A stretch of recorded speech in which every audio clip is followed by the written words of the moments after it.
Yaya! Hi guys! Hi! Salamat sa pag-visit ng bahay namin.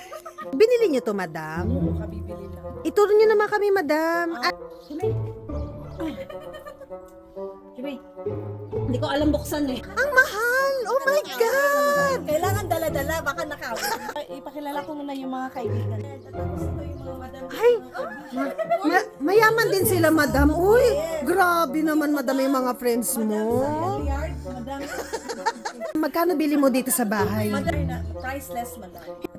Ano, hardinero ang nagtatanim nito, hardinero. Hala, ang dami mong lupain, madam. Nasa paso. Hala. Hala, grabe naman. Ang ganda na. Wow! Madam, yung grill namin, hindi pa nagamit. Wow! Kami nag-stand by. Hala, ang ganda naman, madam. Magkano yung set na yan? Priceless, madam. Priceless? Asa yung hardinero, madam? Parang wala naman. Wow! Pinag-day ko, madam, kasi alam mo naman ang aking hardinero. Pwede ba mag-harvest dyan, madam? Tanungin ko muna sa hardinero ko, madam. Picture mo naman ba yan, madam? Saan? Wow! Shed, madam. Wow! Wow! Yung isa doon, madam, doon nakatira yung ano namin, madam, yung maid namin, madam. Hala, ang laki naman ng bahay ng maid.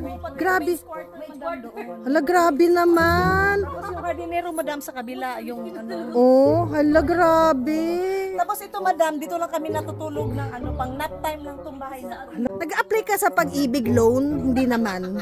Hindi, madam, ano na. Cash to? Ay, grabe naman. Ano, akala Wow. bawal utang, madam. Pag natin, naka-Louis Vuitton tayo, tapos mangutang, bawal utang-utang, madam. Ayan. Sige, madam, pwede mo na kaming interviewin, madam, pati yung mga friends ko. Ayan. Ito, madam, kasi kakakain lang. Sige, ganyan lang. Ay, wow. Uy!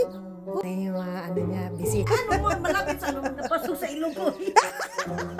Magandang umaga. Madam, akala ko ba ikaw may-ari? Interview ba dito ba? Madam, ito yung totoong may-ari. Ay, siya pala. Dumating na. Alam mo, mga totoong may-ari, humble. Yes! Totoong may-ari, mga hambugiran. Oh, ayan, ito na pala yung may-ari. Yan si Madam. Uy, wag na sa bahay. Dito na lang sa loob. Pagalitan tayo.